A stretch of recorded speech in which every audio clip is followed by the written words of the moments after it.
शौर्य Pratap news में आपका हार्दिक स्वागत है। शौर्य प्रताप न्यूज़ है आज डीएवी नंबर 1 विद्यालय गांधीनगर में, जहां पर अंबेडकर जयंती का कार्यक्रम चल रहा है विद्यालय के अंदर। और यहां पर मुख्य अतिथि के रूप में स्थानीय विधायक अनिल वाजपेयी जी शामिल हैं और अतिथि के रूप में संतोष पाल जी, जो पूर्व में निगम पार्षद रहे, वो भी शामिल हैं।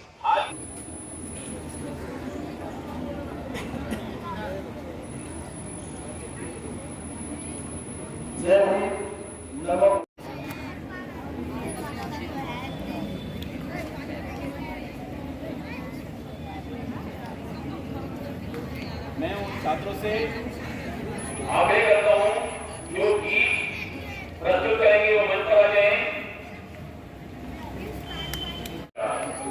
स्वागत सम्मान सोच वाला करें। सैनिक कार्य करो।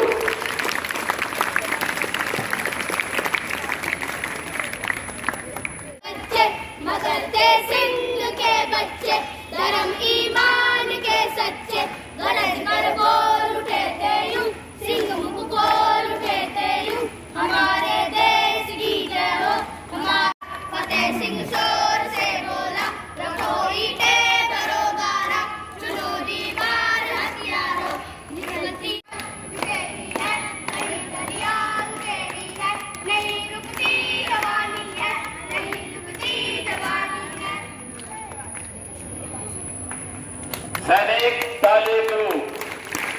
कक्षा में हैं, लेकिन वो कक्षा से बाहर हैं, तब भी पढ़ाई में सर्वश्रेष्ठ है। उस समय ऐसी स्थिति थी कि उन्हें पीने का पानी भी नहीं छुआ जाता था, बिल्कुल नहीं थी। यदि उन्हें पानी पीना है तो उस समय ऊपर से पानी डालकर पिलाया जाता था। और मैं श्रीमान रमेश जी से निवेदन करूंगा कि डॉक्टर बी.आर. अम्बेडकर के बारे में हमें और अधिक जानकारी दें। आदरणीय श्री सुनील जैन जी, हमारे मुख्य वक्ता आदरणीय श्री रमेश जी, इतिहास के भी प्रवक्ता है, मंच का संचालक कर रहे आदरणीय श्री आशुतोष कुमार जी, और हमारे अध्यक्ष। बैसाखी हो या कोई भी कार्यक्रम हो जिसमें हम सब लोगों का जोड़ने का काम करते हैं, ऐसे हमारे आदरणीय श्री सतीश शर्मा जी, हमारे सभी शिक्षक भाई, हमारी बहनें और देश के कर्णधार हमारे प्यारे बच्चों, सबसे पहले बाबा साहब को सशक्त नमन। और आज हम उनकी 134वीं जयंती हम लोग मना रहे हैं। बाबा साहब अम्बेडकर साहब के मेरे कजन ने PhD की और फिर उन्होंने शोध किया, और एक किताब जब वो शोध कर रहे थे तो कई बार हमसे भी कहते थे, अनिल खाली रहता था ये लिख हिंदी में लिखो उसको अच्छी तरीके से, तो मैं उसको लिखता था। और मैंने उनके जीवन को बहुत अच्छी तरीके से पढ़ा। एक साधारण परिवार में जन्मे और देश के कानून मंत्री बनने तक का जो सफर है, तो बड़ा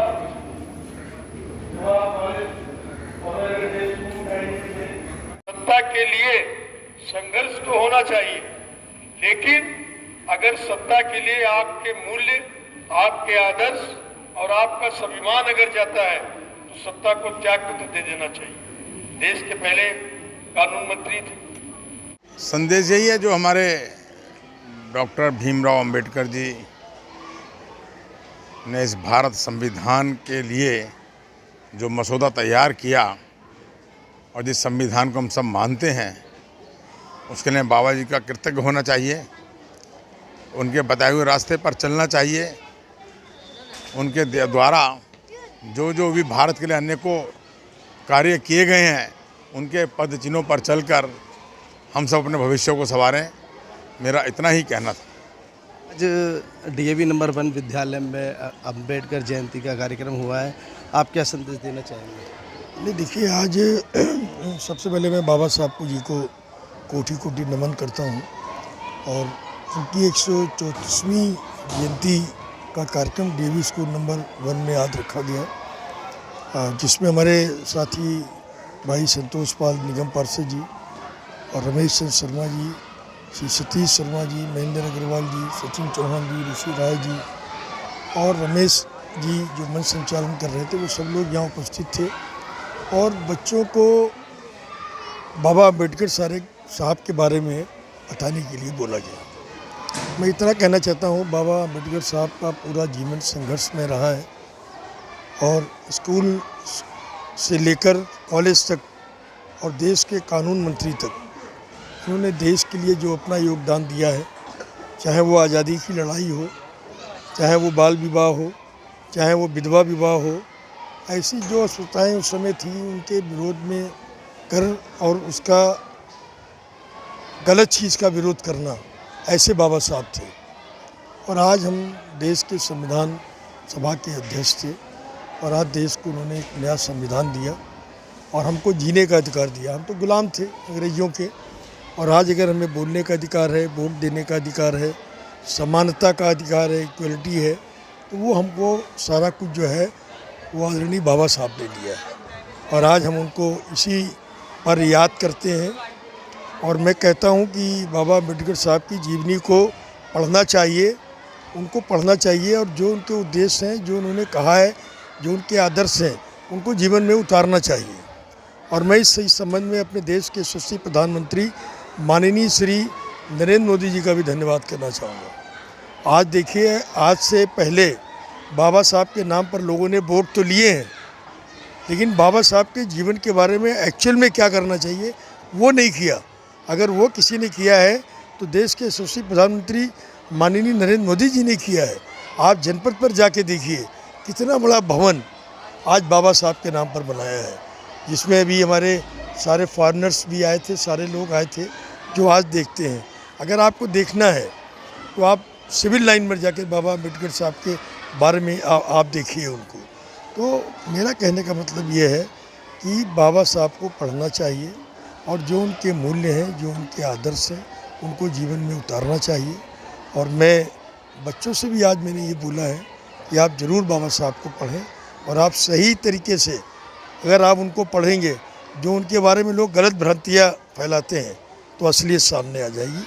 पुनः उनको कोटि कोटि नमन। विद्यालय में आज अम्बेडकर जयंती का कार्यक्रम था, क्या कहना चाहेंगे? आज विद्यालय में अम्बेडकर जयंती और बैसाखी का पर्व बनाया गया। आज ध्यान करा गया कि किस तरीके से 13 अप्रैल को बैसाखी वाले दिन जलियांवाला बाग में हजारों निहत्तों पर जनरल डायर ने गोली चलाई और उसके बाद उधम सिंह और भगत सिंह ने प्रेरणा ली देशभक्ति के लिए। और उधम सिंह ने लगभग 30 साल बाद बदला लिया, जनरल डायर को उसके घर जाकर मारा। भगत सिंह ने कि भारत माता को आज़ाद कराऊंगा और भारत माता को आज़ाद कराने के लिए पूरा जीवन उन्होंने लगा दिया। पूजनीय बाबा साहब अम्बेडकर और पूजनीय डॉक्टर साहब लगभग एक ही समय में पैदा हुए, लेकिन दोनों ने डॉक्टर की उपाधि तो ली लेकिन डॉक्टरी का कार्य नहीं करा। दोनों ने देश, समाज और राष्ट्र का कार्य करा। देश समाज में जो अवगुण थे उनको पहचाना, देश की बीमारी को पहचाना और उसको इलाज करा। इसलिए मैं बाबा साहब अम्बेडकर के चरणों में सशक्त नमन करता हूँ।